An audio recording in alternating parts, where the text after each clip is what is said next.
वीरेंद्र बाबूने विकास करून त्या 3च्या 13 शाळा केल्या, एक कॉन्व्हेंट केली 14वी.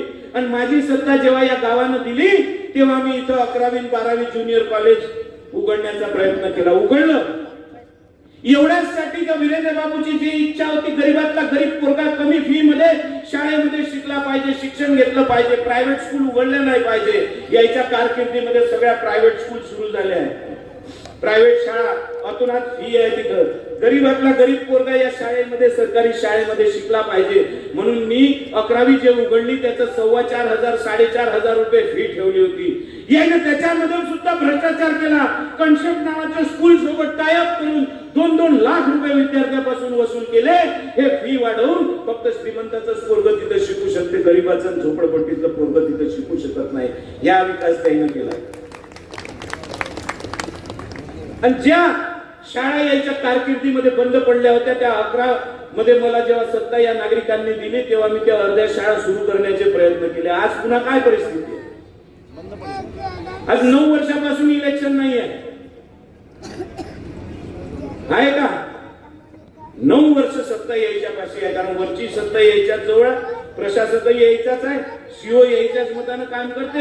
याच्याही आधी यायची सत्ता होती. यानं विकास जर केला म्हणते तर 1 नंबर शाळा बंद करून पडली, 4 नंबर शाळा बंद आहे, 5 नंबर बंद आहे, 6 नंबर बंद आहे, आयडीपीच्या 7 नंबरच्या दोन्ही शाळा बंद आहे. 8 नंबरचे 12 विद्यार्थी 1 नंबर मध्ये शिफ्ट केले, 8 नंबर बंद आहे. 9 नंबर मध्ये 22 विद्यार्थी आहे, 10 नंबर बंद आहे, 11 नंबर बंद आहे. यावेळी विकास यायच्या शिक्षणाचा, ज्या वीरेंद्र बाबूनं गरीबातला गरीब पोरानं पेपर वाचला पाहिजे, या देशामध्ये काय घडून राहिलं त्याचा अपडेट सकाळी घेतला पाहिजे म्हणून जे वाचनालय उघडले, यायनं ते वाचनालय सगळ्या मोहल्ल्यातले बंद केले. यायचा विकास. तुम्ही माझी सत्ता जर आणाल तर या गावामध्ये एक सीबीएसई स्कूलचं पॅटर्न सुरू आहे आजकाल. त्याच्याकडे धाव लोकांची इंग्रजी मीडियम कडे जास्त आहे. सीबीएसई स्कूल उघडण्याचं नगरपालिकेचा मानस आहे ते उघडून दाखवणार.